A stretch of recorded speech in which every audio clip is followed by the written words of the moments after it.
Donald Trump just signed an executive law stating clearly that if you are a man and identifying as a woman, if you go to prison, you'll be put in the men's prison, the order requires. Transgender inmates in federal prisons to be housed according to their biological sex assigned at birth rather than their gender identity. The United States currently recognizes just two sexes, male and female. In here without ordering anything. Explain yourself. I don't need to order. I own this restaurant, officer. Stop lying to me. There's no way you own this place. I'm telling you the truth. This is my business, my property. You need to leave now or I'm calling back up for arrest. What went through your mind during that confrontation? I couldn't believe I was being treated like a criminal in my own place. The officer has been fined and suspended. Do you feel justice was served? It's a step forward, but this shouldn't have happened at all. What message do you hope people take from your experience? That dignity isn't optional.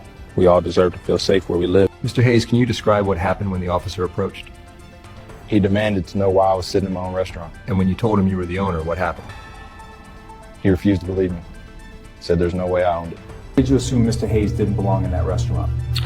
He was just sitting there with no food. It looked suspicious. He told you he owned it. Why didn't you believe him? I thought he was lying. I made a judgment call, okay? Based on what evidence? Or was it based on his race? In less than 10 minutes inside a coffee shop, Officer Peters' baseless assumptions about a black man sitting quietly led to a humiliating public confrontation, a federal lawsuit, and the destruction of his barely started career. Dustin Jones, the man he accused of trespassing, was actually the owner of the establishment. Peters refused to believe it. He called backup. He doubled down on his suspicion. And when the truth came out, it was too late. The lawsuit that followed was swift and merciless. Dustin won his case against the police department for racial profiling and unlawful detention. The settlement was a staggering $155,000. Officer Peters was suspended without pay, ordered to cover substantial damages. Slovakia has approved a major constitutional amendment that legally defines sex strictly as male or female, based on biological characteristics. The change also reinforces the country's existing definition of marriage as a union between one man and one woman. Lawmakers who supported the amendment say it aims to protect traditional cultural values and gain legal clarity on family-related policies. The move comes at a time when several European countries are debating issues surrounding gender recognition, parental rights, and education. Supporters argue that Slovakia's decision safeguards families and prevents what they view as external ideological pressures from influencing national identity. However, the decision is controversial, as human rights organizations warn it may conflict with evolving EU standards on gender identity and anti-discrimination protections. A new survey found that even high earners aren't safe from money stress. About 62% of Americans making over $300,000 a year say they still struggle with credit card debt, often carrying balances instead of paying them off each month. Experts say it comes down to lifestyle creep, rising costs, and easy credit, proving that even big paychecks don't always mean financial freedom. More money, more bills, and apparently more debt too. 3 children are among 4 people killed in a mass shooting during a child's birthday party in California. The deceased were aged 8, 9, 14 and 21.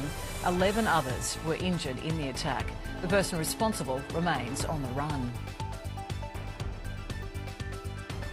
After World War II, Soviet Marshal Georgy Zhukov loved Coca-Cola, but couldn't be seen drinking it because it was a symbol of American capitalism. To solve this, he asked if a colorless version could be made to look like vodka. President Truman passed the request to Coca-Cola. A chemist in Austria successfully removed the caramel coloring. The new clear soda, called White Coke, was bottled in straight, clear bottles with a white cap featuring a red star.